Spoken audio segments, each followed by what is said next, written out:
Bonjour à tous. Nous allons passer un moment ensemble à parler de restauration et de ce qui s'est passé et de ce qui va se passer, parce que nous sommes sur un marché très particulier, le marché de la restauration. C'est un marché qui est en pleine mutation, en plein bouleversement. Rien à voir d'ailleurs avec l'année 2020, l'année Covid. Il était déjà en mutation, en bouleversement avant. Alors, que s'est-il passé avant 2020? Il s'est passé quelque chose d'extraordinaire, c'est qu'en 2017, 18 et 19, la restauration France était en train de monter très très fort vers une croissance à 2 chiffres qui a été frôlée en 2019 et nous avons, communiqué vers la fin de l'année 2019 qu'en 2020, on sera une croissance à 2 chiffres. On s'est trompé parce que malheureusement, il y a eu un incident que vous connaissez tous et qui n'était prévu par personne. Mais il faut savoir que la croissance en 2019 était de près de 8% au niveau national. On n'avait pas vu ça depuis 15 ans. Ah oui, ça ne m'étonne pas. Oui. Donc, on était sur une trajectoire très intéressante. Et 2020, on devait passer à 2 chiffres, j'ai déjà dit, et n'oublions pas que les restaurants n'ont ouvert que 5 mois sur les 12. Ouais. Ils ont eu 7 mois de fermeture. Mais de présenter les choses comme ça, ce n'est pas tout à fait exact. Parce que nous avons été très consultés pendant l'année 2020 par le ministère de l'économie, le ministère du travail, qui nous a dit, alors en avril 2020, d'après vous, quel va être l'impact? Avril 2020, c'était le début de la pandémie, début de la fermeture, rappelez-vous. Je leur ai dit, il y a un restaurateur sur 3 au niveau national qui s'en sortira pas. Ils nous ont reconsultés au mois de novembre 2020. Et là, on était refermé depuis quelques jours. Et là, je leur ai dit, les gars, ça ne va pas être 1 sur 3, ça va être un restaurateur sur 2 qui ne s'en sortira pas. Eh bien, nous nous sommes trompés, parce qu'on va sortir là dans quelques jours notre étude nationale qui est très attendue tous les ans au mois de mai. Là, elle sort le 3 juin pour être précis. Et là, je suis très, très surpris des résultats qu'on a. Il n'y a pas d'effondrement tel qu'il était prévu. Il n'y a pas de défaillance telle qu'elles étaient annoncées. Pourquoi? Tout simplement parce que dans la restauration, vous avez 2 modes de distribution. Vous avez ce qu'on appelle chez Gira la VAC, la vente au comptoir. Vous pouvez l'appeler la restauration rapide, le fast-food, comme vous voulez. Bref, ce qui n'est pas servi à table. Et puis, vous avez le service à table. Et tout le monde sait ce que c'est que le service à table. Il faut savoir que la VAC, la restauration rapide, déjà, elle est majoritaire en France en termes de chiffre d'affaires. La VAC fait plus de chiffre d'affaires que le service à table. La VAC n'a quasiment pas fermé en 2020. Elle a été autorisée à continuer ce qu'elle faisait déjà depuis très très longtemps, de la vente à emporter, du click and collect, de la livraison. Et je peux vous assurer que pendant l'année 2020, où ils étaient presque ouverts en permanence, certains ont fait mieux qu'en 2019. Pourquoi? Normal. Les restaurants avec service à table étant fermés, il y a eu évidemment un report sur de la restauration rapide, moyenne et haut de gamme. OK. Et le deuxième bloc, le service à table, lui, il a vraiment fermé 7 mois. Ça, c'est sûr. Il a vraiment fermé 7 mois. Et vous avez 60% du parc France, sur les 200 000 restaurants avec service à table, qui se sont mis à découvrir quelque chose qu'ils ne connaissaient pas, la vente à emporter, le click and collect pour certains, la livraison pour d'autres, et le drive pour d'autres. On a fait faire, nous, des drives à des 2 étoiles au guide Michelin et des 3 étoiles au guide Michelin en France. Pourquoi ne pas m'arrêter devant le restaurant? On me charge mon coffre avec un super beau packaging, un super plat, une super entrée, une petite bouteille de vin. Mais là, ça a fait un carton en 2020 pour ceux qui l'ont fait. Mais l'un dans l'autre, le marché global entre la vente au comptoir et le service à table n'a reculé que de, tenez-vous bien, 23%. Et c'est très très loin de ce que nous, on avait prévu et de ce qu'on a beaucoup entendu à la radio et à la télévision. On s'écroule de 60, 70%, j'ai même entendu des 80%. Mais on en est très très loin. Alors je ne dis pas que le 23%, il faut s'en réjouir, c'est quand même un recul. Mais c'est très très loin de ce qu'on avait tous imaginé, nous les premiers. C'est un secteur aussi qui n'a pas eu les défaillances annoncées. En 2020, et je pense que vous le savez, on a battu le record, si je peux m'exprimer ainsi, de la faiblesse des dépôts de bilan dans le secteur. On n'a jamais été aussi bas en dépôt de bilan. J'aurais tendance à dire que si défaillance il y a et défaillance il y aura, ce n'est pas pour maintenant. Pourquoi ce n'est pas pour maintenant? Parce que nous sommes, je vais envoyer des fleurs à notre président de la République, nous sommes le pays au monde, hein, on a vérifié dans d'autres pays, le plus perfusé au niveau de nos entreprises. Et ça, quand même, il faut lui accorder ça. Voilà, on peut le critiquer sur plein de choses, mais on ne peut pas le critiquer là-dessus. Il a soutenu les entreprises de manière remarquable. Il a sorti des milliards d'euros. Il y aurait un autre débat qui consisterait à dire qui va payer ça et comment on va rembourser, mais ça, c'est un autre débat qu'on aura plus tard. Mais on est tellement en perfusion que les défaillances ne sont pas pour maintenant. Les défaillances vont tomber le jour où l'État va débrancher ces perfusions. Et il est prévu qu'il les débranche à l'automne, voire le 31 décembre. Voilà, voire le 31 décembre, mais pas avant. Donc, merci l'État pendant 2 ans d'avoir soutenu les entreprises françaises et particulièrement les restaurateurs qui avaient quand même les faveurs du gouvernement comme secteur très sinistré. Alors, on pourrait parler des discothèques, hein, mais bon, on parle beaucoup trop des restaurations et pas assez des discothèques. Et ça encore, c'est un autre débat. Et la deuxième chose que je voulais dire sur les défaillances, et ça risque de vous surprendre, c'est que les défaillances que nous on prévoit ne sont pas, à mon avis, chez ceux qu'on imagine. Je m'explique. Beaucoup d'experts pensent que c'est les petits indépendants, les petites structures qui vont être défaillantes. Moi, je pense tout le contraire. Je pense que ce sont les mastodontes, les groupes, les chaînes qui sont aujourd'hui en difficulté extraordinaire, à l'heure où on se parle malheureusement, et qui, eux, vont tomber. Pourquoi ils vont tomber? Parce qu'ils n'ont pas l'agilité du petit commerçant indépendant. Ils ont été incapables de se remettre en cause. Ils ont été incapables de se repenser. Et ils en payent aujourd'hui le prix fort parce que les premières défaillances, ça va être eux. Alors cette année 2020 a été une année de crise sanitaire, ok, mais il y a une mauvaise nouvelle à la sortie de cette crise sanitaire qu'on est sûrement en train de vivre aujourd'hui, c'est qu'on va vivre une crise de croissance. Et cette crise de croissance, d'abord, je ne sais pas si vous savez, mais le mot crise en phonétique chinois, je dis bien en phonétique chinois, signifie danger-opportunité. Et en fait, ce qu'on a vécu en 2020 est vraiment un danger et opportunité. L'année 2020 a été l'année, il faut quand même le reconnaître, de la solidarité envers d'autres corps de métier. Les restaurateurs se sont mobilisés pour les autres corps de métier. Je ne pense pas qu'aux soignants, hein, les pompiers, la police, etc. Bravo. L'année de l'adaptation à une situation inédite. L'année d'engagement plus important, d'engagement envers des causes, et ça, remarquable de la part des restaurateurs. L'année de l'agilité. Moi, j'ai félicité le secteur via les syndicats, via la presse professionnelle, en disant, mais franchement, on ferme le 15 mars, vous êtes d'une agilité extraordinaire à vous être remis en cause et à faire de la restauration autrement dès le mois d'avril, quoi, à une vitesse. Alors qu'on disait que c'était un secteur plutôt lent, plutôt pépère, qui n'innove pas, qui ne fait pas ceci. Là, à une vitesse, ils se sont remis au travail. Fantastique, bravo. Et puis une année aussi de réinvention, partielle ou complète. Mais surtout une année de prise de conscience qu'il fallait fonctionner autrement, qu'il fallait vivre autrement dans l'entreprise et qu'il fallait faire de la restauration autrement. Alors je vous disais, une crise de croissance. Alors où est la crise de croissance? C'est que d'un côté, vous allez avoir, je ne dis pas vous allez avoir, on a aujourd'hui depuis le 19 mai un afflux de consommateurs qui ont envie de se faire ou de se refaire plaisir. Les consommateurs attendaient avec impatience qu'un bout de terrasse ouvre et ils se sont précipités. On a vu des gens un peu partout en France faire la queue devant une terrasse pour avoir une place. C'est un truc de dingue. On a vu aujourd'hui, depuis une semaine, des restaurateurs qui nous ont dit « j'ai du mal à ce que tout le monde parte à 21h » parce que les gens, ils ne veulent pas bouger, ils veulent faire la fête. Et puis, il y a encore des gens qui font la queue pour rentrer sur la terrasse. Et on ne peut pas, on n'a pas le droit, on a un couvre-feu à 21h.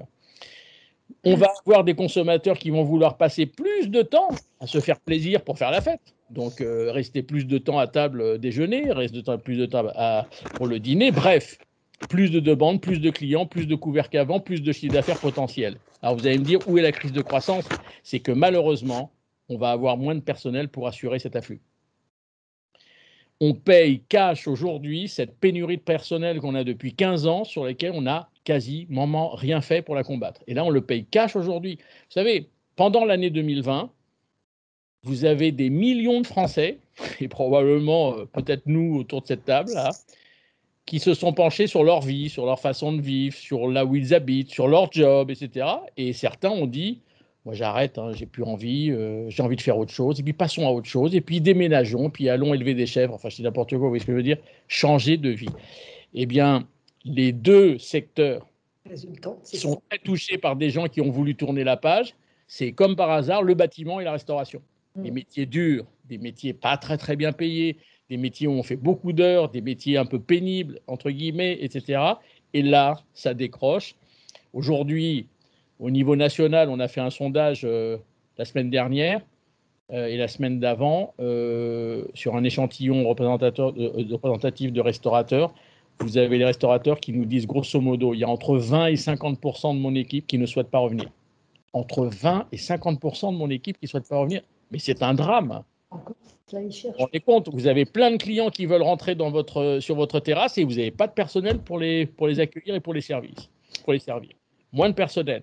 Des augmentations de matières premières qu'on va devoir affronter, parce que c'est normal, les fournisseurs aussi, ils ont été un peu problématiques, qu'on ne va pas pouvoir répercuter sur les prix de vente, au risque de décrocher les fréquentations. Donc là, on est piégé. Troisième volet de la crise de croissance, c'est que beaucoup de restaurateurs s'interrogent sur la pérennité des nouveaux leviers de chiffre d'affaires qu'ils ont mis en route. Je pense au click and collect, à la vente à emporter, à la livraison, etc. Est-ce que je dois continuer ? Est-ce que je dois continuer à actionner ces leviers qui ne sont pas toujours très rentables avec les commissions qu'on me prend ? Bref, et puis il y a un quatrième volet qui est que le consommateur, est-ce qu'il a véritablement changé pendant l'année 2020 ? Pas du tout. En revanche, l'année 2020 a été un accélérateur de ce qui était dans les tuyaux avant, je l'ai dit tout à l'heure. Mais qu'est-ce qu'il y avait dans les tuyaux au niveau du consommateur ? C'est que le consommateur, déjà, il exigeait que le restaurateur revienne sur les fondamentaux de son métier, l'assiette et le personnel. Alors, ceux qui n'avaient pas compris ça avant la pandémie, je parle des restaurateurs, alors ceux-là, ils ne sont pas clairs aujourd'hui parce que le consommateur, il considère que maintenant, ça doit être acquis et il rajoute un troisième volet, assiette, personnel et expérience. Ça veut dire qu'aujourd'hui, on a affaire à un consommateur. Le VO restaurant, c'est pour vivre une expérience avec un produit, avec le lieu dans lequel je suis, avec le personnel avec qui je suis en contact, mais vivre une expérience. Et c'est pour ça que je dis que l'erreur qu'on a fait depuis 20 ans dans la restauration, c'est qu'il ne se passe plus rien en salle. On est devenus des preneurs de commandes et des porteurs d'assiettes. Et on a fait une grosse erreur, parce qu'on a supprimé tout ce qu'il y avait comme spectacle en salle. Alors, qu'est-ce que j'appelle le spectacle en salle ? C'était les flambages, les découpes, les chariots de dessert à 3 étages, les chariots de fromage. On ne va pas refaire tout ça, bien entendu, mais est-ce qu'on ne pourrait pas se remettre à faire des petites finitions, des petites découpes simples, un petit flambage assez simple à faire devant le client, une sauce que l'on verse dans l'assiette du client, enfin, tous ces gestes qui sont, pour le client, du spectacle. Et je pense qu'on a fait l'erreur de supprimer tout ça parce qu'il y a le côté expérientiel qui a disparu, il ne se passe plus rien. Dans certains restaurants, on est devenus des preneurs de commandes et des porteurs d'assiettes. Et puis, le dernier volet de cette crise de croissance, c'est que le modèle économique du restaurant, ça fait déjà quelques années qu'il ne tient plus debout. On fait de plus en plus de chiffre d'affaires et on gagne de moins en moins d'argent. Donc, il va falloir aussi s'atteler au redressement du modèle économique qui ne fonctionne plus. Et quand je parle de redressement du modèle économique, on ne va pas s'atteler aux fournitures de bureaux ou à l'énergie. Je ne dis pas que ça pèse pas lourd, mais ce n'est pas là-dessus qu'il faut tabler. Il faut tabler, à mon sens, sur les 3 lignes du compte de résultat qui pèsent le plus lourd sur le chiffre d'affaires. On est de 63 à 85, 90% même pour certaines. Je parle du coût matière, des frais de personnel et des coûts d'occupation. Et les coûts d'occupation, je parle du loyer. Alors, très rapidement, le coût matière. La petite guéguerre qui a été entamée depuis quelques années entre ceux qui ne fabriquent plus rien et qui font que de l'industriel et ceux qui font du fait maison, c'est une petite guéguerre qui n'a plus de sens. C'est pas comme ça qu'il faut raisonner. Il faut raisonner parce que d'abord, en France, il faut savoir qu'on a l'une des meilleures industries agroalimentaires au monde. C'est pas moi qui le dis, ce sont les internationaux qui disent qu'on a l'une des meilleures, si ce n'est la meilleure industrie agroalimentaire du monde. C'est pas ça le débat. Le débat, c'est que il faut commencer à acheter ailleurs, sur d'autres circuits. il faut assembler différemment dans nos cuisines. Il faut monter des nouvelles approches de la carte, tarifer autrement nos produits, mettre des menus plus innovants, mais j'aurais tendance à dire des menus plus liberté pour le consommateur. Le consommateur ne supporte plus qu'on lui dise « tu as le droit à entrée plat ou plat dessert pour ce prix-là ». Non, non, j'ai pas envie de ça. J'ai envie de commencer par ce que je veux, j'ai envie de continuer par ce que je veux, et il ne faut pas m'imposer que j'ai le choix uniquement de ça ou de ça. Ça, c'est sur la ligne coût-matière. Donc ça veut dire que la ligne coût-matière, il faut la remettre à plat entre politique d'achat jusqu'à la carte du restaurant. Il faut la remettre totalement à plat. Deuxième volet, les frais de personnel. Je ne vais pas revenir sur la pénurie de personnel, mais on ne peut pas continuer à pleurer comme on fait depuis 15 ans sur la pénurie de personnel. Il faut agir, il faut passer à l'action. Et à mon avis, la seule façon de passer à l'action, c'est ce qu'on fait d'ailleurs depuis 7-8 ans avec beaucoup de nos clients. On dit « OK, on va recruter de nouveaux profils. On va les rémunérer autrement, on va les fidéliser autrement et on va organiser leur travail autrement. » Alors concrètement, il y en a qui me disent « Ah bon, et c'est quoi tes nouveaux profils? Tu vas les chercher où ?» Eh bien oui, on va chercher des étudiants, on va chercher des femmes au foyer, on va chercher des retraités.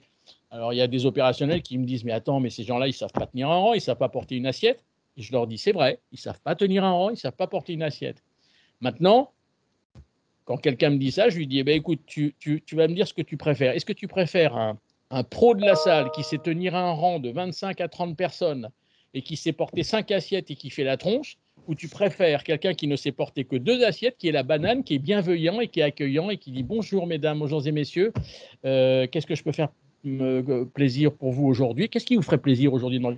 Non, mais enfin, je veux dire, il n'y a pas photo. Qu'est-ce qu'on en a à faire que je sache porter que 2 assiettes? De toute façon, je vais vous dire, les gens qu'on a fait rentrer, je parle des femmes au foyer, des retraités qui savent porter que 2 assiettes, au bout d'une semaine ou 2, ils vont voir le directeur d'établissement, il dit « Tu ne peux pas m'apprendre à porter 4-5 assiettes ?»« Ok, je vais t'apprendre. Au lieu de faire des allers-retours pour rien, je vais t'apprendre. » Et je vais vous dire, la réaction des consommateurs quand ils voient ces nouveaux profils qui sont un peu gauches, c'est vrai, ils sont pas, c'est pas des pros, enfin je veux dire, ils vous servent, ils suivent votre table comme on le ferait à la maison quand entre amis ou en famille. Et alors? Et est-ce que le consommateur, aujourd'hui, est dans une phase où il veut absolument que le couteau se mette à droite, qu'on desserve à gauche, qu'on serve à... Ah bon, je ne sais même pas d'ailleurs où on dessert et où on sert. Enfin bon, bref. Et quand je parle d'organisation du travail, on me dit c'est quoi exactement modifier l'organisation du travail? Je pense que la restauration est un métier qui a besoin de contrats beaucoup plus courts que la loi ne l'autorise. 24 heures, je veux dire, c'est 15 heures, je ne sais pas, je crois que le mini c'est 15 heures ou 14 heures, je ne sais plus.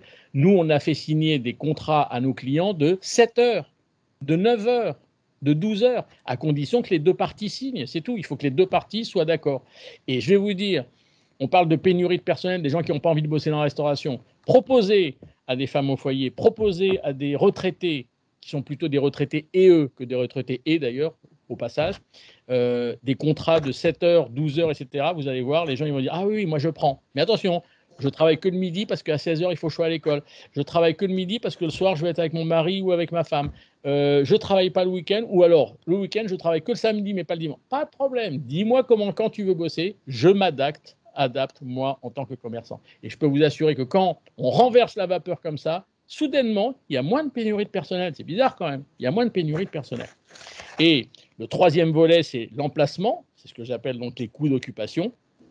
Et là, je dois dire, il faut savoir que généralement, dans la restauration, il y a une règle, c'est qu'il ne faut pas que notre loyer dépasse 8 à 11% du chiffre d'affaires. C'est comme chez nous. On va dire 10%. OK. Je ne crois pas que ça soit valable dans les fringues ou autre chose, mais bon, dans la restauration, c'est 8 à 11%. Et là, je dois dire qu'il y a des gens qui nous ont un peu épatés. Vous savez, dans la restauration, il y a des nouveaux entrepreneurs qui arrivent depuis 6, 7 ans, 8 ans, 9 ans, même 10 ans pour certains, qui sont d'un côté les jeunes chefs moi je pourrais dire second ou chefs de partie d'étoilés Michelin, qui se lancent dans la restauration, qui ouvrent leur boutique. On a appelé ça de la restauration bistronomie. Okay. Et puis de l'autre côté de l'échiquier, vous avez des gens qui sortent des grandes écoles, HEC, Subdeco, école d'ingénieurs, etc., qui se lancent dans la restauration. Alors vous allez me dire, mais quel rapport entre ces deux populations-là?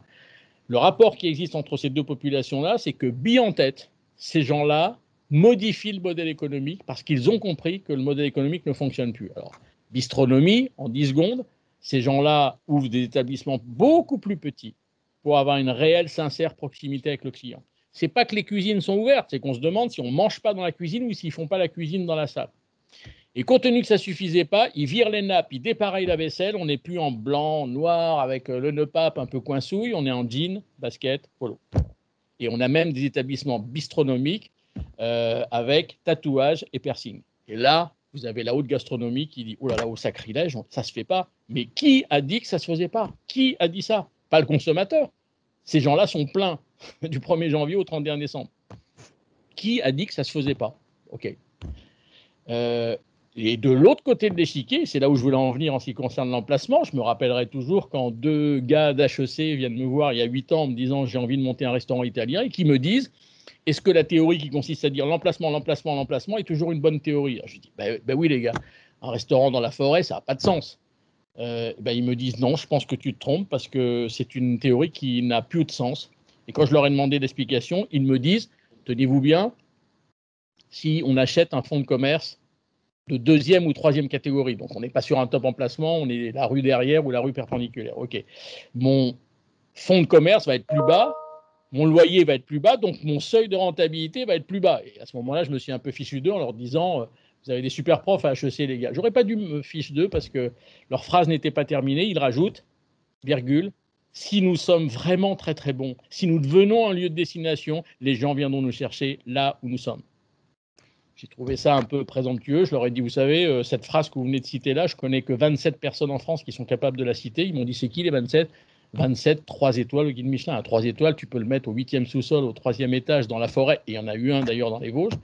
Mais vous, les gars, vous allez vendre des pizzas et des pâtes. Bon, bref, la suite de l'histoire, vous la connaissez. Je parle du groupe Big Mama. Ils ont des emplacements de 2e, 3e, 4e catégorie, où ils ont abaissé le seuil de rentabilité et ils sont tellement bons qu'on va effectivement les trouver là où ils sont. Donc, c'est une modification profonde du modèle économique. Et puis, concrètement, qu'est-ce qui va se passer demain? Parce que ça, on nous le pose souvent. Et je pense que on va avoir demain des restaurants qui devront faire d'autres activités que de nourrir les gens. Alors, chaque fois que je dis ça, les gens ils me disent « Ah bon, on va faire quoi d'autre ?» Bien sûr qu'on va faire une activité qui a un rapport avec la restauration. Il va falloir qu'on ait une phase d'apprentissage aux consommateurs avec des ateliers. Aujourd'hui, on a fait faire à des restaurateurs. Il y a des clients qui aiment ce plat ou qui aiment ces plats dans ce restaurant. Eh bien, on dit aux consommateurs, écoute, je vais te proposer de poursuivre cette expérience chez toi. Alors, ce plat-là, 1, je vais t'expliquer la recette, et 2, je vais même te faire la liste des courses, de tout ce qu'il faut acheter. Et en plus, tout ce que tu vas l'acheter chez moi, bien sûr, bien joué. Comme quoi qu'un restaurateur peut faire autre chose qu'un repas. Il peut aussi vendre des produits semi-finis, des produits bruts, etc. pour faire la recette chez toi. Et ça, on l'a tenté en 2020, mais je ne pensais pas que ça allait être un tel succès. Les gens qui disent « mais je fais faire ce que mon restaurateur favori m'a expliqué pour reproduire son plat ». Alors évidemment, 9 fois sur 10, ils n'y arrivent pas, mais c'est pas grave, ils s'amusent, ils tentent de le faire, et ils reviennent dans le restaurant en disant « j'ai réussi, mais j'ai juste un problème sur la cuisson, ou j'ai juste un problème sur la sauce, il faudrait que tu me réexpliques ». Et c'est génial, une interactivité comme ça avec son restaurateur. 2, des restaurants qui vont devoir, comment je pourrais dire, actionner d'autres nouvelles sources de chiffre d'affaires. Alors, je ne parle absolument pas de click and collect de livraison, je parle de pourquoi un restaurateur ne proposerait pas ses plats au commerce de proximité et à la GMS. Je vous assure que ça aussi, on l'a fait en 2020. La GMS et les commerces de proximité leur ont ouvert les bras en disant « mais oui, donnez vos plats ». Alors évidemment, il faut trouver un packaging, évidemment. On va les revendre. Et puis, je vais vous dire, quand un plat de votre restaurant est dans le commerce de proximité du coin, ça vous valorise, etc.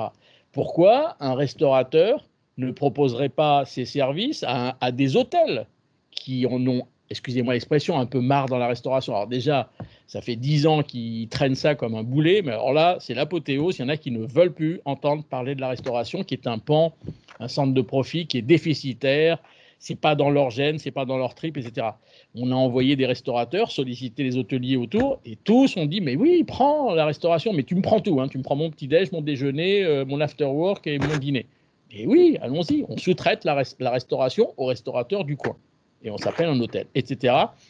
devoir actionner de nouveaux leviers de sources de chiffre d'affaires avec ses compétences de restaurateur, bien évidemment. Des restaurants qui vont devoir, comment je pourrais dire, s'adapter à une mosaïque de comportements alimentaires qui est en train de se dessiner. Alors attention, alors là, je voudrais être précis sur ce que j'appelle mosaïque de comportements alimentaires parce que il ne vous a pas échappé qu'il y a des sondages qui sortent depuis pas mal d'années, comme quoi que les Français veulent du sans gluten, du sans lactose, du bio, du machin, enfin ça n'arrête pas, quoi, à hauteur de 80-85%. Et quand on a questionné les organismes de sondage, on leur a dit à 80-85%, ça veut dire quoi? Ils me disent, te casse pas, ça veut dire que l'ensemble, avec les marges d'erreur, l'ensemble de la population française veut ça. Ok, donc on va laisser ça de côté. Chez Gira, nous avons la chance d'avoir les statistiques d'achat dans la restauration. Je dis bien les statistiques d'achat, non pas les statistiques de ce que les restaurateurs proposent sur leur carte ou sur leur money board, mais ce que les consommateurs achètent. Et là, j'espère que vous êtes tous très très bien assis. Les Français sont co-recordman du monde d'absorption de pizza par tête d'habitant. Nous avons inventé la pizza aux 4 fromages. Les Italiens nous regardent avec des yeux pas possibles. Nous avons mis de la crème dans la carbonara. Alors là, ils sont outrés parce qu'il n'y a pas de crème dans la carbonara. 2 repas sur 3 se terminent par un café gourmand. 2 repas sur 3 par un café gourmand. Le roi burger a été multiplié par 14 en volume ces 10 dernières années. Les nutritionnistes avec qui on travaille nous ont dit le burger, c'est ce qu'il y a de plus explosif au niveau calorique. Du pain, du bœuf, du fromage et des frites. Et je te rajoute un peu de cheddar dessus et puis je vais terminer peut-être avec un cheesecake. Vous imaginez le cocktail. Et bien ça, les Français en sont fans. Voilà, je vais arrêter là la liste parce qu'elle est impressionnante. Donc on se dit il y a quelque chose qui ne va pas. Soit les sondeurs sont influencés par des lobbies extrêmement puissants qui doivent nous faire dire qu'il faut manger du sans gluten et il faut manger du bio, etc. Et ils m'ont dit, je t'assure qu'on est influencé par personne. C'est du déclaratif. Le déclaratif est peut-être discutable, mais c'est du déclaratif à hauteur de 80-85%. Soit nos stats sont fausses, parce que c'est possible aussi. On a vérifié les deux, nos stats sont justes, et les sondeurs font correctement leur boulot. Donc, on s'est dit, il y a un truc. Et le truc, en fait, c'est que la France fait partie des 3 pays dans le monde que nous avons identifiés, je dis bien 3 pays dans le monde, qui ont ce qu'on a appelé une double vie alimentaire. Je m'explique. Qu'est-ce qu'une double vie alimentaire? C'est ce que l'on fait à la maison n'a rien à voir avec ce qu'on fait en hors domicile. Et vous savez quelle est la différence? C'est qu'au haut domicile, on fait attention. Et là, la grande distribution nous confirme. Mais on fait un carton sur le bio, on fait un carton sur le sans gluten, on fait un carton sur le sans lactose, etc. Par contre, quand on est en hors domicile, du fast-food jusqu'à la gastronomie, on se lâche. Et se lâcher pour les Français, qui ont des racines culinaires profondes, c'est tout ce qui est sucré, salé et gras. Fin de l'histoire. Je ne sais pas si vous voyez le tableau. Vous savez que les nutritionnistes et les médecins s'arrachent les cheveux avec nous, hein, parce qu'on fait partie des rares peuples au monde qui ne se nourrit pas comme il faudrait. D'ailleurs, nous avons une courbe de surpoids et de l'obésité qui les affole un peu, qui monte un peu trop vite. Je referme cette parenthèse. Des restaurants qui vont devoir, comment je pourrais dire, alors, non pas rentrer dans cette folie de sans gluten, de sans lactose, etc., parce qu'il n'y a pas de demande en hors domicile. En revanche, c'est le seul en revanche que je dirais là-dessus, tous les restaurants de McDonald's aux étoiles Michelin doivent proposer 1, 2, voire 3 offres végétariennes ou végétaliennes. Pour qui? Pour les végétariens? Sûrement pas. 3% de la population française est végétarienne. Pour les végétaliens, mis à part qu'ils sortent jamais de chez eux, ils représentent 0,2% de la population française. Pour les véganes, 0,2% de la population française. Alors pourquoi, me direz-vous, mettre de 1 à 3 références végétariennes ou végétaliennes sur votre carte? Pour les flexitariens. Qu'est-ce qu'un flexitarien? C'est quelqu'un qui a décidé de diminuer un peu sa consommation de bœuf ou de protéines animales. En revanche, d'en manger de meilleure qualité. Donc, je descends mes volumes, mais je monte en gamme. Et de temps en temps, ce flexitarien ou cette flexitarienne souhaite se faire une assiette végétarienne ou végétalienne. Je dis bien de temps en temps, mais alors attention, une végétarienne ou une végétalienne qui a du goût et non pas le healthy punitif. Vous voyez ce que je veux dire? Des haricots verts cuits à l'eau sans... Voilà. Et aujourd'hui, il y a des assiettes végétariennes et végétaliennes dans les restaurants qui ont sont vraiment fantastiques, elles ont du goût, mais c'est incroyable. Et là, le consommateur prend du plaisir, le fameux plaisir qu'il recherche avec le goût. Des restaurants qui vont devoir probablement aussi se mettre à vendre des produits sous toutes leurs formes, bruts, semi-finis, finis, j'en ai un peu parlé tout à l'heure. Des restaurants qui vont devoir aussi utiliser de plus en plus le digital. Alors là, je mets alerte sur le digital. Je vais vous dire pourquoi. Parce que je reprends avec ma classification VAC SAT, la vente au comptoir pour la restauration rapide pour le fast-food, mais le digital, c'est sur toute la ligne, à fond. Et là, ils ont raison, à fond. Entre la précommande, la commande, le paiement, tout ce que vous voulez, il n'y a aucun problème, le drive, voilà, à fond. Mais alors, dans le service à table, moi, il faudra m'expliquer où on va introduire le digital. Mais alors, ça serait de la folie d'en introduire même. Je vais vous dire pourquoi. Tout à l'heure, je vous ai dit, il faut réintroduire le service, etc. Si j'introduis le service, vous vous rendez compte qu'il y a des gens, enfin, des restaurateurs aujourd'hui qui mettent un iPad dans les mains du client, en lui disant, tiens, passe ta commande.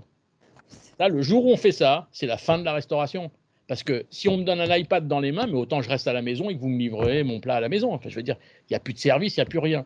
Donc d'ailleurs, tous ceux qui ont mis des iPads dans les mains du client les ont très très vite enlevés, sont revenus à une carte normale, QR code ou pas, mais une carte normale.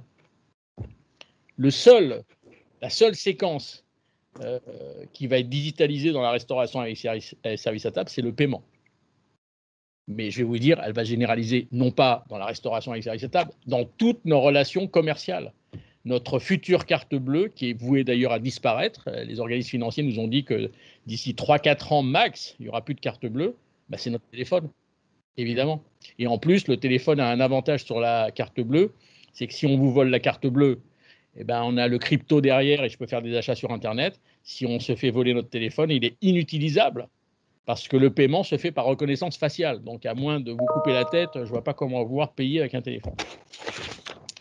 Des restaurants, on en parlait tout à l'heure sur le modèle économique, qui ne pourront malheureusement plus ouvrir 7 jours sur 7. Parce que le modèle économique 7 sur 7, il ne tient plus. Il tient plus, c'est trop compliqué. Vous vous rendez compte, 7 sur 7, l'équipe qu'il faut avoir avec les jours de repos, etc., ça ne tient plus. Ça tient plus Donc aujourd'hui, nous, on encourage et on organise nos clients restaurateurs 6 sur 7, voire 5 sur 7. Il est possible aujourd'hui de faire un chiffre d'affaires suffisant 5 jours sur 7 dans la semaine. Et d'un point de vue social, je vais vous dire, quand vous êtes ouvert 5 sur 7, croyez-moi qu'au niveau de la pénurie de personnel dont on parlait tout à l'heure, ben là, on va avoir des gens qui vont être contents de travailler que 5 jours sur 7 et d'avoir 2 jours de repos consécutifs. Des restaurants qui vont devoir travailler de plus en plus sur d'autres moments de consommation que le déjeuner et le dîner. Aujourd'hui, il y a le petit-déj qui est en train de monter en France. Il y a la pause gourmande de l'après-midi, l'ex-salon de thé qui monte de plus en plus. Pourquoi ça monte l'après-midi? C'est parce qu'à midi, on déstructure son repas, on mange de moins en moins en quantité. Je n'ai pas dit moins gras, on mange moins en quantité. Et sachant qu'on mange moins en quantité, bah, on a un petit creux dans l'après-midi. C'est peut-être bientôt l'heure, d'ailleurs, il est 16h07, c'est peut-être le moment du petit creux. Des restaurants qui vont, et ça fait déjà 2-3 ans qu'on le met en place, arrêter d'avoir une seule carte de restaurant. Aujourd'hui, il faut travailler avec 2 cartes, une carte midi, une carte soir. Pourquoi? Parce que les gens à midi n'ont pas du tout les mêmes attentes, les mêmes comportements, les mêmes structures de repas et les mêmes possibilités financières que le soir. Le soir, c'est plus plaisir, c'est plus partage, c'est plus cher, c'est plus convivialité, c'est plus lent, etc. Alors, des chefs de cuisine me disent, alors déjà, une carte, c'est prise de tête, maintenant tu nous dis qu'il faut en faire 2. Non, je dis que la carte du midi doit être un extrait de la carte du soir. Et s'il y a des restaurateurs qui nous écoutent, je prends le pari quand vous voulez que sur cette carte que vous avez aujourd'hui, qui est valable midi et soir, je suis sûr qu'il y a 20% de vos références qui font 80% du business, 80% du chiffre d'affaires. À quoi ça sert d'avoir une mise en place de cette carte aussi longue le midi, avec 20% des références qui font 80% de votre chiffre d'affaires? Des restaurants qui vont devoir modifier leur taille, leur nombre de places assises. Alors pourquoi je dis ça? C'est que oui, la livraison, on en a beaucoup parlé. Oui, le click and collect, on en a beaucoup parlé. Mais il y en a certains, pas beaucoup, qui vont peut-être garder un peu ces habitudes-là. Donc, ça veut dire qu'on n'a peut-être pas besoin d'avoir des surfaces aussi grandes dans la restauration. Et puis, je vais vous dire, il vaut mieux rentrer dans un restaurant qui est plein que dans un restaurant qui est à moitié vide. Voilà, en termes d'ambiance et d'expérience. Des restaurants, et probablement, c'est probablement celui-là sur lequel j'appuie le plus parce que ça me semble important. On a affaire à des consommateurs qui vont qui vont aller dans des restaurants et que ça ait un sens pour eux. J'insiste là-dessus parce que là, on est sur un virage fondamental de la relation commerciale. Et je me demande d'ailleurs s'il n'y a que la restauration qui est concernée par ce que je viens de dire. Retrouver du sens, ça veut dire que le restaurateur va devoir être extrêmement transparent sur tout ce qu'il veut, sur ses approvisionnements locaux en faisant travailler mes agriculteurs et mes éleveurs locaux, sur le bio, sur le développement durable, sur le bien-être animal, sur préserver la planète. Engagez-vous sur ce que vous voulez, mais engagez-vous. Ah, bon, il ne faut pas s'engager sur tout ça, attention, c'est un catalogue d'engagement, mais un restaurateur aujourd'hui qui ne s'engage pas est un restaurateur qui est suspicieux, je peux vous assurer. Et alors, je ne vous dis pas, avec les nouvelles générations qui arrivent derrière, je pense à la génération Z qui est née autour des années 2000, alors elle, je vais vous dire, elle va être très très sensible aux engagements, au social et à l'éthique. Donc attention aux engagements des restaurateurs demain, attention. Et puis je terminerai par des restaurants qui vont devoir montrer. Alors tout à l'heure, montrer pour vendre. Alors tout à l'heure, je vous parlais des cuisines ouvertes. Les cuisines ouvertes, c'est fait pour montrer qu'il y a vraiment des hommes et des femmes qui fabriquent des choses avec leurs petites mains. OK. Mais il n'y a pas que ça. Il va falloir aujourd'hui montrer pour rassurer, montrer pour vendre. Spectacle en salle, je vous en parlais tout à l'heure au niveau du service.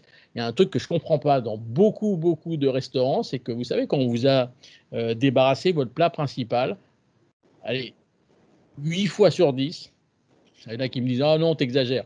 8 fois sur 10, vous avez un homme ou une femme qui vient à la table et qui vous dit « Vous voulez la carte des desserts ?» Point d'interrogation. Mais depuis quand on demande à un client est-ce qu'il veut la carte des desserts? On marche sur la tête ou quoi? On ne demande pas à un client s'il veut la carte des desserts. J'ai même entendu des hommes et des femmes arriver à la table en disant « Pas de dessert, pas de café ?» Je lui dis « Non, amène-nous l'addition, on va partir. » Enfin, vous vous rendez compte un peu comme on aborde commercialement un client par la négative. Il y a un truc qui ne va pas. Alors, il y a des solutions. On a vu ces solutions aux États-Unis, en Asie, au Moyen-Orient. Ça y est, ça arrive. Ça y est, même en France, il y a des restaurateurs qui l'ont fait. Vous débarrassez le plat principal et puis vous revenez avec un joli plateau, avec 3-4 pâtisseries dessus en disant « Mesdames et messieurs, qu'est-ce qui vous ferait plaisir pour terminer votre repas ?» Vous allez voir, vous arrivez comme ça. S'il y en a un qui craque, allez, les autres, on sait ce qu'ils vont dire. Ils vont dire « Bon, allez, je te suis. Allez, je te suis. » Mais vous pouvez faire le même coup avec le fromage et ça marchera. Quand on dit qu'on ne vend plus de fromage, on ne vend plus de fromage parce qu'on ne montre plus le fromage, on ne sollicite pas pour le fromage. Pour la ceinture, vous lui donnez la ceinture, elle va l'acheter, vous ne lui donnez pas. Et c'est pareil, et c'est pareil pour le vin. C'est pareil pour le vin. Enfin, les Français, et c'est ce que je voulais vous dire, c'est que on est sur un marché extrêmement porteur. Il n'est pas porteur, il est extrêmement porteur. Les Français sont passés de 1 repas sur 7 à l'extérieur de leur domicile il y a 10 ans à 1 repas sur 5 en 2019.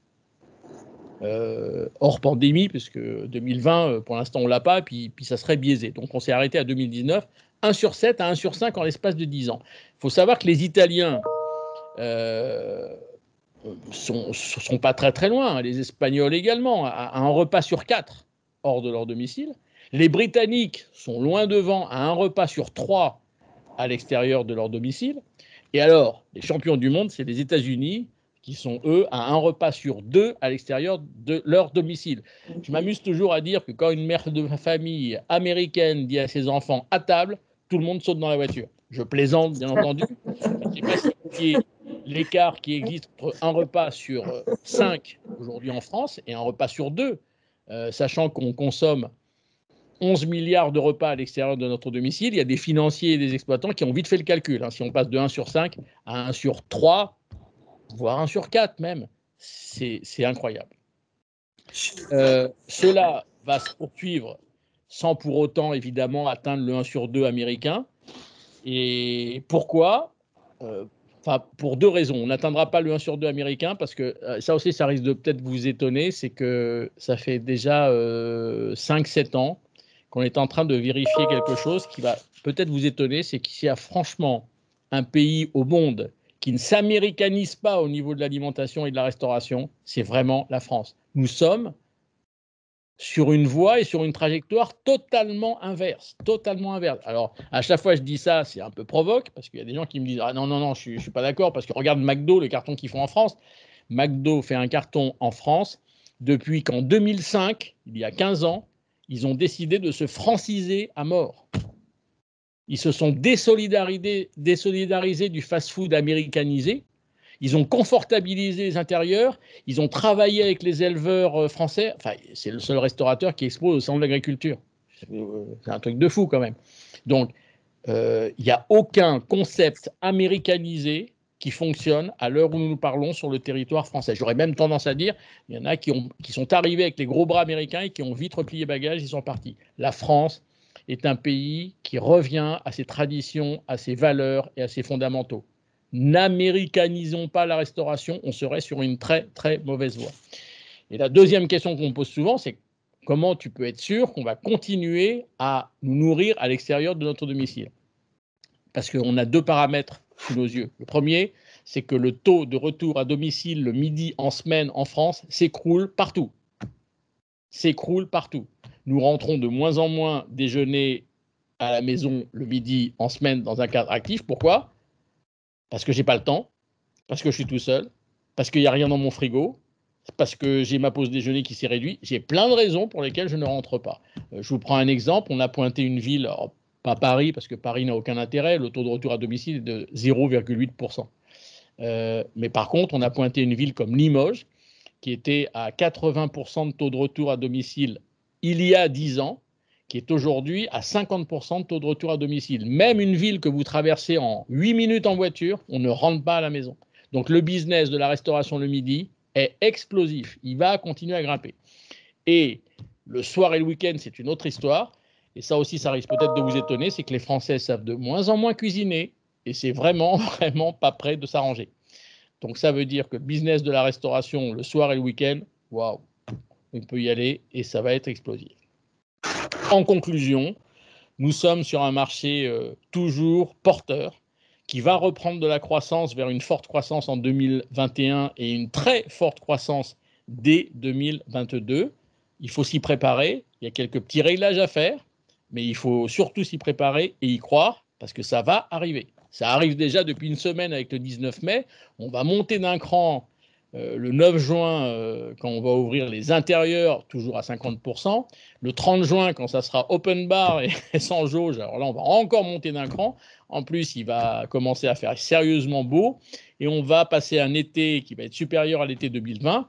Et puis, on va aller tranquillement vers les fêtes de Noël où alors les Français font l'impasse surtout jamais sur l'alimentation des fêtes de fin d'année. Donc là, on va encore monter d'un cran. Et puis 2022, 23, 24, les Jeux Olympiques, la Coupe du Monde de rugby. Enfin, la France va monter d'un cran. Donc, il faut s'y préparer. Voilà, j'en ai terminé. Je suis à votre disposition s'il y a sûrement des questions ou si je n'ai pas été clair sur 2-3 trucs. Moi, j'avoue, j'en ai quelques-unes. Ah, Très bien.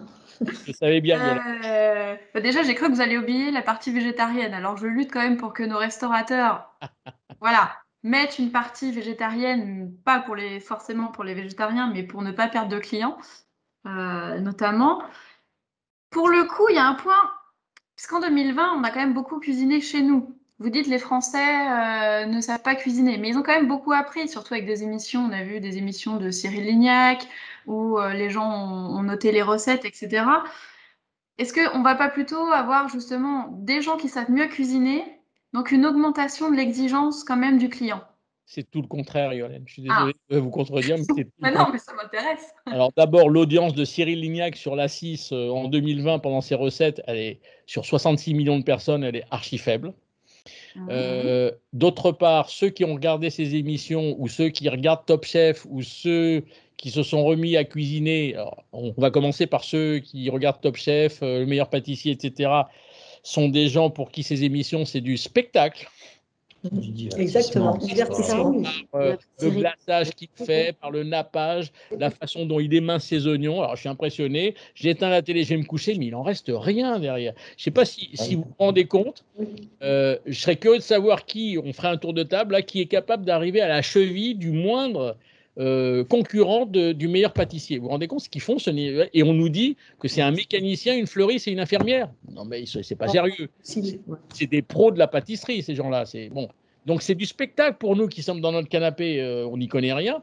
C'est clair qu'on pioche 2-3 trucs, on dit « Ah, t'as vu comment il a fait ça? Je vais essayer de le refaire, etc. » Mais se remettre à cuisiner, se remettre à pâtisser, ou se mettre tout simplement à pâtisser ou à cuisiner, alors là, pas du tout. Je vais vous dire pourquoi. Parce que pour cuisiner, pour pâtisser, il faut du matos qu'on n'a pas. Il faut du temps. Il faut faire les courses et il faut un savoir-faire. Je ne sais pas si vous voyez, on n'est pas dans une trajectoire où on a tout ça. Voilà. Et c'est pour ça, la grande distribution le sait. Et c'est pour ça qu'ils s'enfoncent dans les plats cuisinés, dans les kits repas, etc. Parce qu'ils savent. À la limite, là où je vous suis, Yolène, c'est que les Français, peut-être, se sont remis à bricoler 2-3 trucs. Ça, ouais. Mais à cuisiner avec un grand C, non. On n'y est pas. Et je ne crois pas qu'on y aille. Au grand honneur des restaurateurs. Hein. Non, pas du. Moi aussi, j'adore. Et qu'est-ce qu'on pense du paradoxe entre les Français ne s'américanisent pas, mais on a des burgers dans tous les restos? C'est une excellente question. Mais aujourd'hui, je peux vous assurer que il se vend, que je ne dise pas de bêtises, 1,6 milliard de burgers en 2019. Il faut savoir qu'il se vend autant de burgers que de jambon beurre. Je ne sais pas si vous voyez le truc. Donc, c'est vraiment ce qu'on appelle, nous, l'hystérie du burger. Mais alors, je vais vous dire, le burger sur le territoire français, mais il s'est désaméricanisé, mais à mort. Je me demande même si les Français vont pas tarder à dire c'est nous qui avons inventé le burger. Vous allez voir, un jour, ça va nous arriver, ça. Mais évidemment, c'est quoi le burger? C'est du pain, je le répète, du bœuf, du fromage et des frites. Je vais vous dire, le 1,6 milliard de burgers, nous, on l'a observé de près. On a regardé où il se vendait. Alors, il ne se vend pas que chez McDo. McDo, il est très petit aujourd'hui par rapport. Il est dégueulasse chez McDo. Ça, c'est le débat. Ce que je veux dire, c'est que le burger aujourd'hui, il se vend de McDonald's à la haute gastronomie. On est bien d'accord. Ouais. Et aujourd'hui, le burger est rentré dans notre quotidien. C'est même pas un truc festif, c'est même pas un produit festif. Et quand on a regardé le 1,6 milliard monter, on s'est dit il y a un truc qui va pas. C'est pas possible que soudainement les gens consomment 1,6 milliard de produits supplémentaires. C'est pas possible. Donc il y a un autre produit qui a été pris ou qui est descendu. Et vous savez ce qu'on a découvert, c'est qu'en fin de compte le burger a substitué au plat favori des Français, qu'était le steak frites. Voilà, exactement. C'est ça. C'est quoi un steak avec des frites? C'est un steak avec des frites. C'est quoi un burger? C'est un steak avec des frites dans lequel j'ai mis 2 morceaux de pain, mais avec le steak frites, j'avais une panière à côté. Mais c'est pareil. Et je pense, vous allez voir qu'un jour ou l'autre, on va dire, mais le burger, bien sûr, c'est nous qui avons inventé ça. Alors déjà que sur la planète, entre les Américains, les Allemands et les Canadiens, on ne sait pas qui a inventé le burger. Enfin bref, mais vous allez voir qu'un jour ou l'autre, on va dire, mais bien sûr, c'est nous qui avons inventé le burger avec de la viande charolaise, avec des pommes de terre qui viennent du Nord-Pas-de-Calais, etc. Et oui, mais bien sûr. On le sublime, en tout cas. Oui, c'est ça, on le sublime. Le verbe est très bon, absolument. Moi, j'avais pas d'autres questions. En tout cas, merci pour votre intervention. Il y a plein de choses que je dis, mais bon, j'ai moins de poids que vous, donc on m'écoute pas. Vous écoutez, Yolène. Donc super. Moi, je trouve que c'est un message toujours positif que vous faites passer. Donc, je trouve ça super. Je ne sais pas si quelqu'un d'autre avait des questions, du coup. Il y en a pas une là qui est notée? Non, c'est pas des questions parce que moi je vois pas bien. Tu vois, Timothy? Non, c'était des remerciements. Ah d'accord. On n'avait pas de questions en soi. D'accord. Côté restaurateur. En fait, on a appris beaucoup de choses. Donc ça, c'est très intéressant. Que la restauration avait déjà presque atteint les 2 chiffres pour les chiffres d'affaires. Donc ça, c'est quand même quelque chose qu'on ne se doutait pas.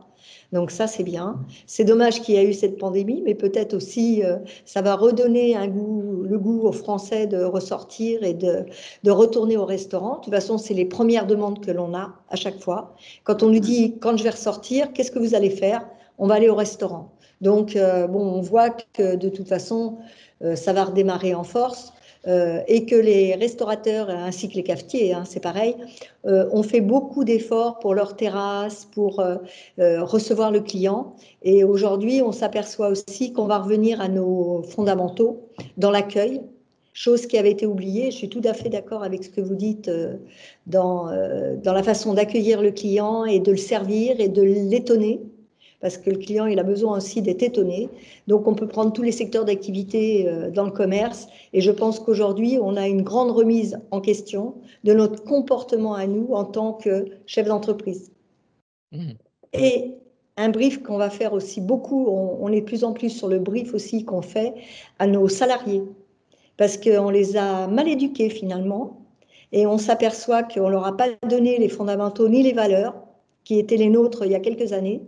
Et aujourd'hui, on revient à toutes ces valeurs et on s'aperçoit que le client a un comportement aujourd'hui différent. C'est-à-dire qu'après le premier confinement, on a eu beaucoup d'agressivité, beaucoup de clients qui n'étaient pas satisfaits. Ça a été compliqué. Et aujourd'hui, à la sortie de ce confinement, on retrouve des clients qui n'ont plus cette agressivité, qui ont envie de discuter, qui ont envie d'être accueillis. Et je pense que dans la restauration, vous avez raison, il faut revenir à tout ça. Et je trouve que la mise en situation aussi et le théâtre qu'on peut faire autour des ventes, je pense que c'est important aussi de les conseiller, de les réadapter aussi au métier qu'on fait. Oui, tout à fait. Et encourager les commerçants de Montargis dans cette voie. Oui, parce que franchement, c'est la voie, c'est sûr et certain. Tout à fait d'accord. Donc, je suis comme Yolène, hein, on briefe beaucoup, on ne nous écoute pas souvent, mais on va essayer de faire un peu mieux et de leur transmettre vos paroles finalement au fur et à mesure et de les prendre au cas par cas pour pouvoir aussi leur faire passer les messages. Je pense que c'est important qu'on arrive à faire passer ce message qui est plutôt un message très positif et qui donne envie même d'ouvrir de la restauration. Ça fait longtemps qu'on collabore avec la CCI du Loiret. Écoutez-les parce qu'ils ont les clés de la bonne voie, je vous assure. Exactement. Ils les ont les clés. Alors par contre, s'ils vous écoutent sur les plateaux à dessert, moi je suis foutue. Hein. Donc,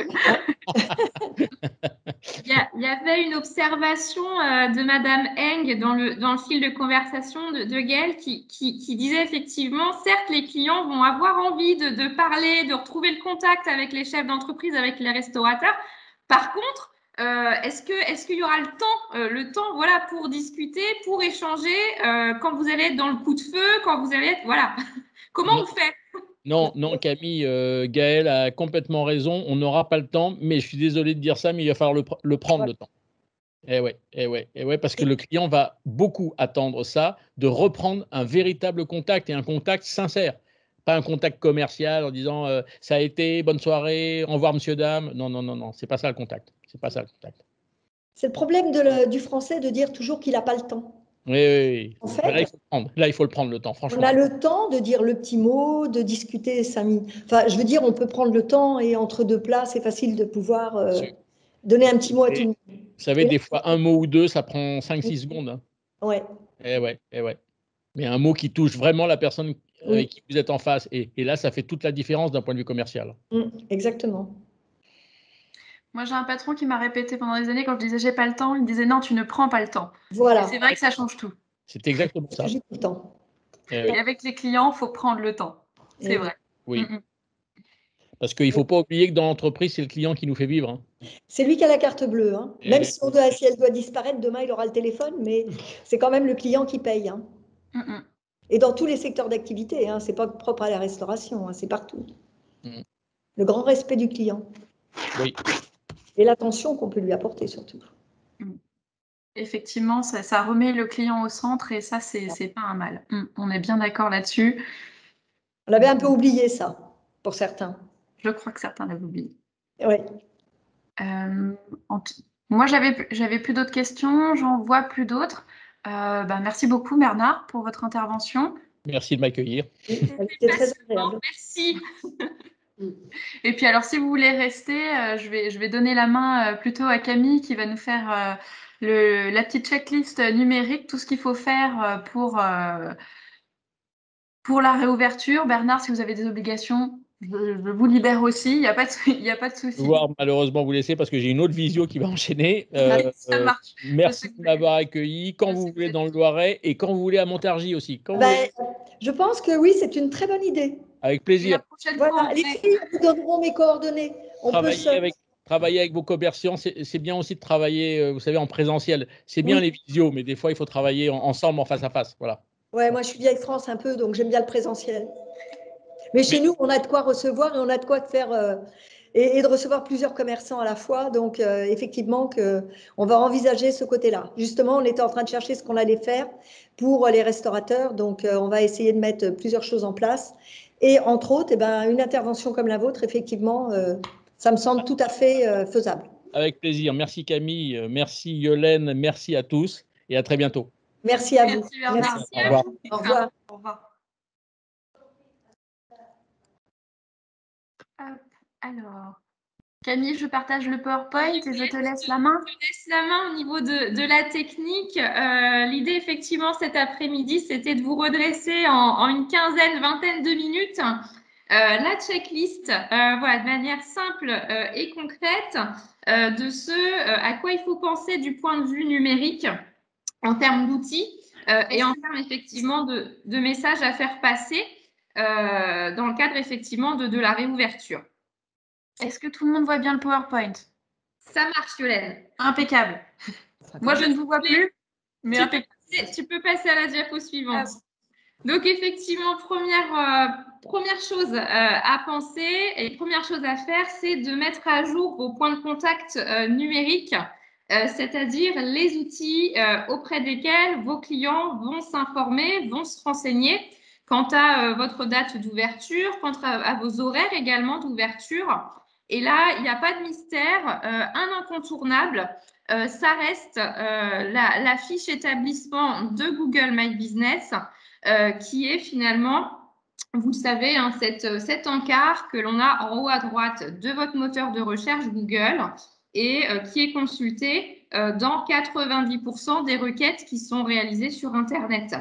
Je précise aussi que cette fiche, elle est également accessible sur les outils de la mobilité, donc notamment le smartphone, la tablette. Et donc, il est vraiment important de la mettre à jour puisque c'est la première chose que vos prospects et que vos clients vont aller consulter depuis le numérique. Alors, juste un petit rappel, cette fiche, elle est bien sûr gratuite. C'est l'outil numéro 1 du référencement local. C'est vraiment votre carte de visite virtuelle et enrichie. Et puis, pour prendre la main dessus, pour la mettre à jour, il y a juste une petite manipulation à faire. C'est de s'assurer effectivement que vous avez revendiqué la propriété de cette fiche auprès de Google et que vous avez bien accès à la fiche via un identifiant et un mot de passe. Et à partir de là, ça vous permet d'accéder à l'interface d'administration de votre fiche Google. Et donc, bien évidemment, cette fiche, il faut la mettre à jour. Alors là, dans l'exemple que je vous ai pris, vous voyez, on a encore un établissement qui s'indique comme étant temporairement fermé, puisque ça correspondait effectivement à cette période de fermeture pendant le confinement et la fermeture administrative. Donc, vous pouvez maintenant, dorénavant, voilà, la mettre à jour et indiquer que vous avez réouvert.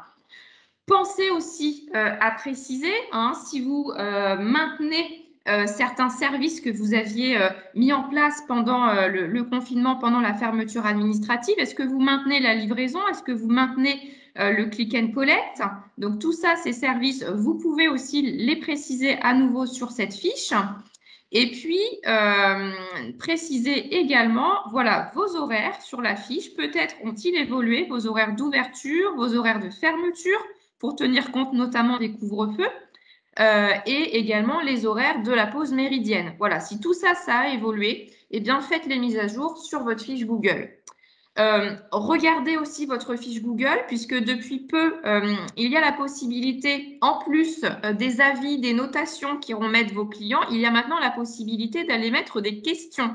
Donc, il y a peut-être des questions qui ont été posées par vos clients potentiels, par vos utilisateurs. Donc, allez checker, allez vérifier s'il n'y a pas quelques questions qui sont en suspens et qui attendent effectivement une réponse de votre part en tant que chef d'entreprise. Donc, ça, c'est le premier point. On prend la main sur sa fiche Google et on fait toutes les actualisations nécessaires. Point suivant, eh bien, n'hésitez pas à prendre le temps de renseigner et d'informer vos prospects et vos clients parce qu'ils peuvent être un petit peu perdus sur voilà, le comment ça se passe, parce qu'il y a eu plein d'annonces gouvernementales, il y a eu des confinements successifs, des déconfinements successifs, plein de protocoles qui ont été annoncés. Donc, vos clients peuvent peut-être être un petit peu perdus. Donc, les renseigner, les informer, ça leur permettra effectivement déjà eh bien, de savoir comment ça se passe chez vous. Ça leur permettra également de s'organiser en amont de leurs achats et de leurs courses, d'anticiper et de préparer leur visite dans votre magasin. Et puis, bien évidemment, ça va aussi les rassurer voilà, sur le fait que tout est bien mis en œuvre dans votre établissement pour leur sécurité et bien sûr celle de leurs proches. Alors, quel type d'information il va être important de communiquer? Eh bien, vous allez communiquer d'abord sur votre organisation. Quelle est votre date de réouverture? Est-ce que vous êtes du 19 mai? Est-ce que c'était pour plus tard? Quels sont aussi vos nouveaux horaires? Je l'ai dit tout à l'heure, ouverture, fermeture pour tenir compte effectivement des couvre-feux, pause méridienne si elle a aussi évolué. Et puis, dans vos établissements, indiquez aussi s'il est nécessaire de prendre rendez-vous au préalable avant de pénétrer dans votre point de vente ou dans votre magasin. J'ai eu, moi, à faire réviser mes lunettes chez mon opticien. Eh bien, je ne savais pas s'il fallait que je prenne rendez-vous avant de me rendre dans le point de vente de mon opticien. J'ai regardé sur ses réseaux sociaux, j'ai regardé sur sa fiche Google, je n'avais pas d'infos. Eh bien, j'ai dû prendre mon téléphone pour leur poser pour poser la question. Ça peut être un petit point, effectivement, de frein ou de friction. Donc, préciser effectivement s'il est nécessaire voilà, de prendre un rendez-vous avant de venir en point de vente. Et puis, préciser aussi pour les restaurateurs notamment si la réservation, elle est nécessaire. Voilà, certains fonctionneront par un système de réservation, d'autres non. Eh bien, n'hésitez pas à indiquer à vos clients eh bien, voilà, comment ça se passe et est-ce qu'il est nécessaire au préalable de prendre une réservation avant de venir déjeuner ou dîner au restaurant. Donc, bien évidemment, les infos voilà, sur l'organisation et puis ensuite, les informations sur les mesures sanitaires. Hein, je l'ai dit tout à l'heure aussi, voilà, pour rassurer, donc préciser effectivement ce qu'il en est au niveau du port du masque qui est obligatoire, ça il faut le rappeler. Le nombre de personnes effectivement que vous êtes susceptible d'accueillir en point de vente. Est-ce que vous avez mis en place le sens de circulation, la distanciation? Voilà, rappeler finalement tous ces principes quant aux mesures sanitaires.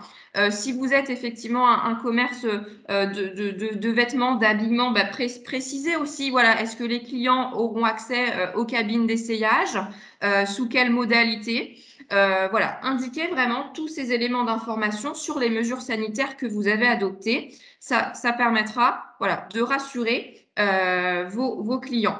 Alors, l'idée, effectivement, voilà, c'est de faire savoir. Alors, comment est-ce qu'on fait savoir? Eh bien, il faut utiliser, je dirais, Tu peux revenir en arrière, Yolène. Utiliser, voilà, tous vos outils numériques à disposition. Donc, ça peut être l'envoi d'un emailing en amont. Ça peut être l'envoi d'un SMS. Ça peut être aussi vos réseaux sociaux à travers des publications dédiées. Et à ce moment-là, n'hésitez pas à utiliser les codes de vos réseaux sociaux. Par exemple, sur Facebook, on peut épingler spécifiquement une publication qui indique voilà, toutes ces informations sur l'organisation et sur les mesures sanitaires adoptées. Et comme ça, elle reste épinglée en haut de page et c'est la première chose que pourra voir effectivement un client lorsqu'il se rendra sur vos réseaux sociaux. Et puis, petit conseil également, outre ces informations sur vos mesures en termes d'organisation et les mesures sanitaires, précisez par la même occasion si vous maintenez tous les services que vous aviez mis en place pendant le confinement. Est-ce que vous maintenez le call and collect? Est-ce que vous maintenez le click and collect, le service de livraison? Voilà, vous avez fait tous ces efforts pour mettre en place ces nouveaux modes de vente, ces nouveaux modes de distribution. Est-ce que vous les conservez pour des clients qui peut-être voilà, ont commencé à prendre cette habitude? Voilà, est-ce que vous conservez cette manière de faire et est-ce que vous conservez ce canal de vente supplémentaire? Alors, je vous ai mis sur la diapo suivante voilà, quelques petits exemples hein, de publications que l'on peut faire, notamment sur les réseaux sociaux. Alors, vous avez par exemple sur la publication de l'exemple de gauche, le bar à cocktail Merci voilà, sur Orléans qui a fait une publication voilà, pour indiquer sa date de réouverture. Lui, il ne réouvrait pas le 19, il a réouvert hier le 26. Donc voilà, il a informé de sa date et de son horaire de réouverture. Et puis, vous avez aussi un autre exemple sur la droite de l'écran d'une commerçante sur Loris qui a préparé effectivement une publication qui reprend les informations de manière très claire sur voilà, le protocole sanitaire qui est en vigueur dans son point de vente, avec la notion de geste barrière, de masque, la question du gel hydroalcoolique, comment ça se passe pour le paiement. Voilà, on désinfecte la caisse enregistreuse, on privilégie le paiement par carte bancaire. Voilà, elle redonne un petit peu les consignes et les règles voilà, pour encore une fois rassurer et informer son client. Et puis, vous voyez sur ces publications que j'ai pris en exemple, on a utilisé encore une fois un petit peu d'humour, un petit peu de créativité. Voilà, sur la partie droite, le magasin Elle, Toi, eh ben, effectivement, a utilisé la métaphore de l'horloge, hein, de la montre à gousset, avec le tic-tac, tic-tac, l'heure de la réouverture a sonné, avec le visuel qui va avec. Donc voilà, on fait preuve de créativité. Et puis, on joue aussi avec les codes des réseaux sociaux parce que ce n'est pas une information forcément qui est très, très drôle et très joyeuse hein, de communiquer sur le protocole sanitaire. Néanmoins, eh bien, on ajoute des emojis, on ajoute des smileys. Et donc, voilà, on joue avec les codes des réseaux sociaux pour rendre un petit peu plus fun quand même cette publication. Et puis, bien évidemment, voilà, on y voit aussi les hashtags, voilà, donc tous les codes des réseaux sociaux qui sont réutilisés sur les publications. Donc, certes, c'est peut-être pas très drôle de communiquer sur ces infos, mais voilà, on peut le faire et on peut y mettre quand même une petite dose de créativité et pourquoi pas d'humour. On en a besoin en ce moment. Communiquez sur tous vos outils numériques, communiquez sur tous vos réseaux sociaux parce que quelqu'un qui vous suit sur Facebook ne vous suit peut-être pas sur Instagram ou quelqu'un qui vous suit sur Instagram ne vous suit peut-être pas sur Facebook. Donc, bien évidemment, coordonnez vos publications, vos informations sur tous vos réseaux sociaux pour que l'information, elle soit communiquée au plus grand nombre dans une optique de permettre aux gens de s'organiser et bien évidemment de les rassurer. Yolène, tu peux passer à la suite. Et donc, voilà, on a parlé des choses pas très drôles, voilà, des informations organisationnelles et des informations sur le protocole sanitaire. Eh bien, n'hésitez pas aussi à amener du positif dans votre communication numérique, à amener un peu d'optimisme. Voilà, on en a besoin. Il faut regarder aussi maintenant vers l'avant. Et donc, voilà, faites savoir que vous êtes prêts, faites savoir que vous attendez le retour de vos clients pour générer effectivement cet optimisme, cette envie, cette impatience et déclencher effectivement voilà, une énergie positive dont on a besoin.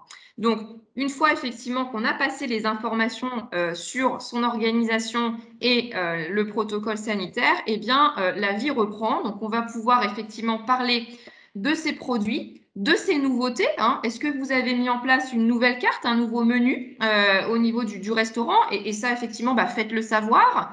Est-ce que vous avez profité de ces périodes de confinement ou de fermeture administrative pour réagencer votre point de vente, faire une nouvelle décoration, repeindre les murs? Voilà, il y a de la nouveauté. Eh bien, n'hésitez pas à le faire savoir, encore une fois, pour voilà, susciter l'envie et attirer voilà, vos clients par ces nouveautés.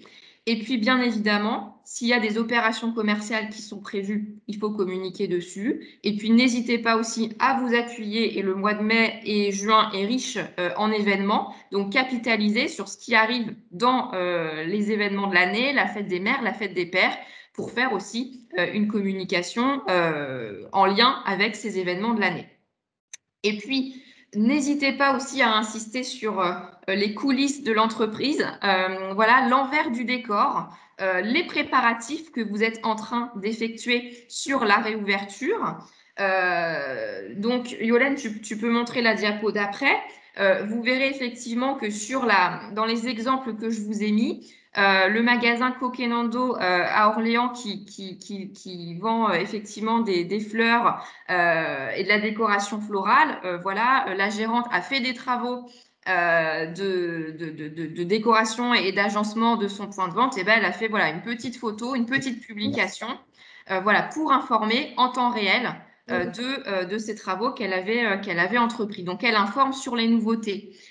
J'ai pris l'exemple aussi de la librairie des écoles à Montargis, Madame Duplessis, qui a sorti un site internet très récemment. Voilà, ça fait partie des nouveautés et eh bien, elle informe, voilà, elle promeut effectivement son actualité et elle a fait une petite publication spécifique sur son Facebook pour en informer. Voilà de la nouveauté, voilà du positif et ça fait du bien de voir qu'effectivement les commerçants voilà, ont avancé.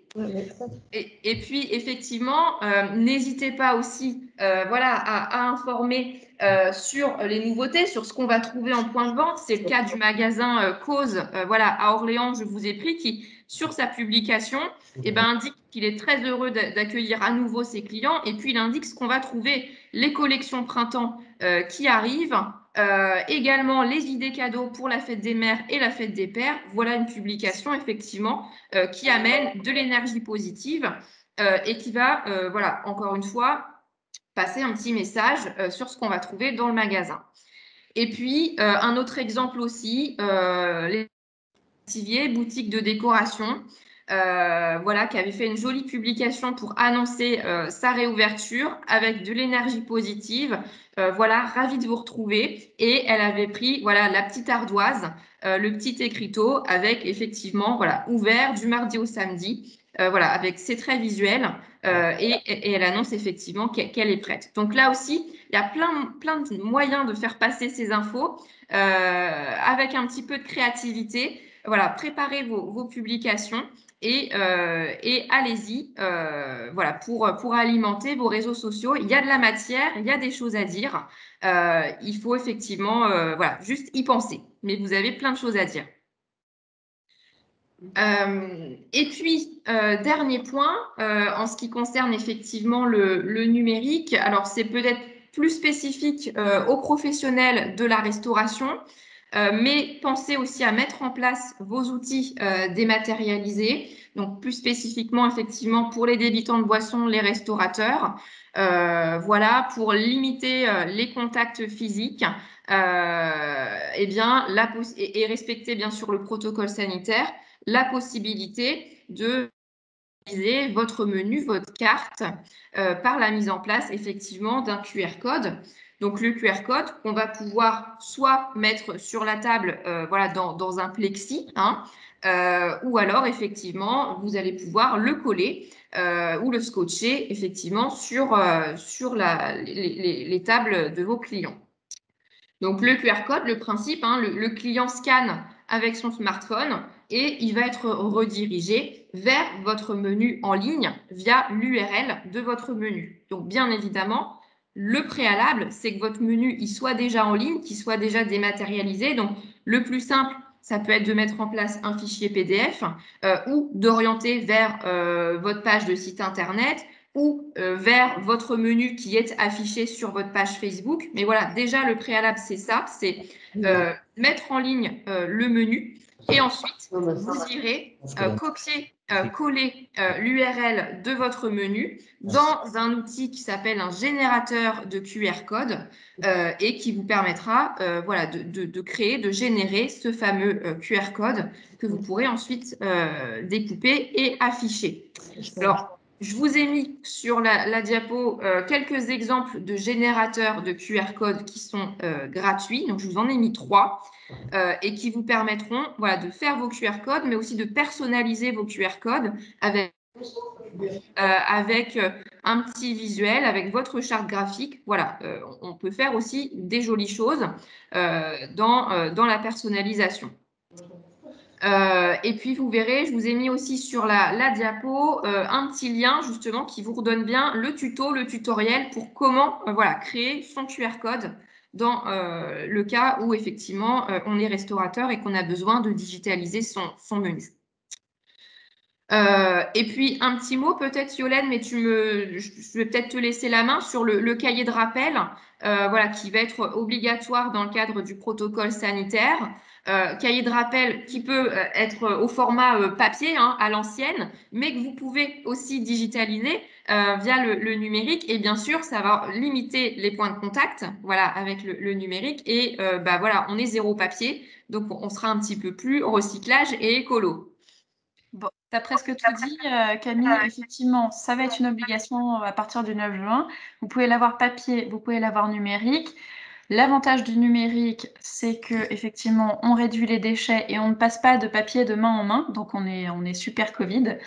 L'inconvénient, c'est qu'effectivement, il faut le créer. Donc, effectivement, sur ce lien, vous pouvez créer votre cahier de rappel numérique. La règle dans le cahier numérique, c'est que vous devez pouvoir demander soit le numéro de téléphone, soit l'adresse mail. La demande des deux n'est pas justifiée, mais c'est pareil pour le cahier papier. Et puis voilà, vous pouvez aussi demander les contacts d'une seule personne de la tablée, et après, charge à elle de contacter les personnes qui étaient avec elle. Voilà, mais vous devez avoir au moins un contact, soit un numéro de téléphone, soit une adresse mail des personnes qui viendront chez vous à partir du 9 juin en intérieur. Et donc, le gouvernement, hein, avec son outil Tous Anti-Covid, a mis en place effectivement ce générateur aussi de cahiers de rappel numérique. Donc, c'est gratuit. Voilà, vous pouvez aussi vous appuyer sur cet outil pour mettre en place le cahier de rappel numérique. Donc, j'entends déjà ceux qui vont dire que tout le monde n'a pas de smartphone et que tout le monde ne peut pas aller sur le cahier de rappel numérique. Quand vous avez une tablée, il est quand même bien rare aujourd'hui de ne pas avoir une personne avec un smartphone. Pas d'excuses. Surtout si on a des enfants, on est sûr d'en avoir. Oui. Voilà. Exactement.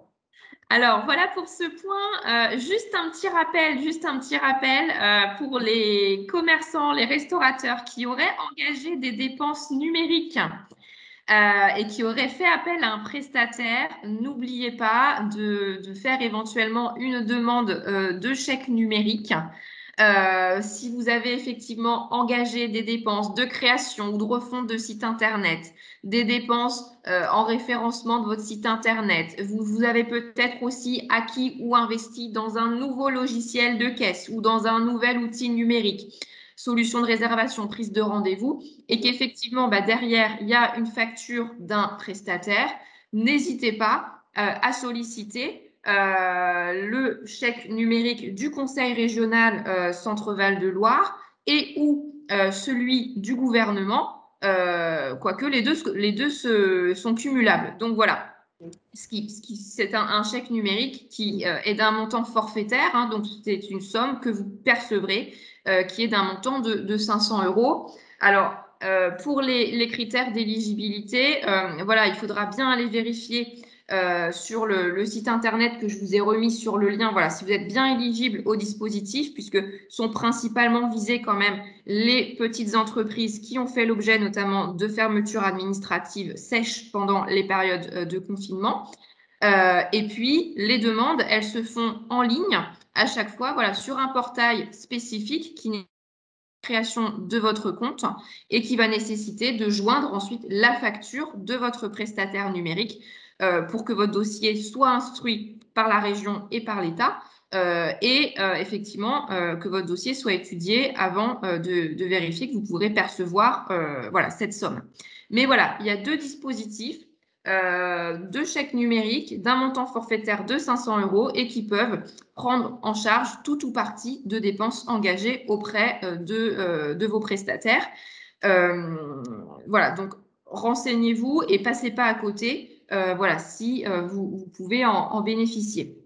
Je rappelle notamment que ces demandes, il vaut mieux les faire le plus tôt possible, puisque effectivement, c'est des enveloppes budgétaires qui ont été votées d'une part par la région et d'autre part par le gouvernement. Et dès lors que les fonds auront été épuisés, voilà, il n'y aura pas de rallonge et les dispositifs, effectivement, s'arrêteront. Donc voilà pour ces chèques numériques, mais en tout cas, voilà, ne passez pas à côté. Si vous pouvez en bénéficier, ça pourrait être voilà, la cerise sur le gâteau. Et puis pour terminer, je crois que j'ai fini. Voilà, je vous avais remis voilà, un petit peu les critères d'éligibilité. Hein. Donc le chèque numérique du conseil régional, voilà, vos demandes à faire avant le 30 septembre 2021, mais voilà, faites-le le plus tôt possible. Dès que l'enveloppe aura été utilisée, eh bien voilà, les fonds ne seront plus disponibles. Et effectivement, voilà, s'adresse quand même plutôt aux artisans commerçants donc, qui avaient été placés en fermeture administrative, les restaurateurs, les salles de sport, les hébergements touristiques, les sites de tourisme. Donc voilà, ceux qui ont été voilà, durement touchés par ces périodes de fermeture administrative. Et puis, pour ce qui est du chèque numérique de l'État, à travers donc, son dispositif France Num, voilà, faites aussi la demande si vous êtes un commerçant ou un artisan qui a effectivement subi une interdiction d'accueil du public. Si vous êtes effectivement hôtelier et que vous avez un chiffre d'affaires inférieur à 2 millions d'euros hors taxes et moins de 11 salariés. Donc voilà, la fenêtre de tir est un petit peu plus large. Voilà pour ce point. Et puis, voilà, pour terminer, donc la checklist du numérique spécial réouverture, votre fiche établissement Google My Business, pour moi, c'est prioritaire, c'est incontournable, il faut s'y pencher.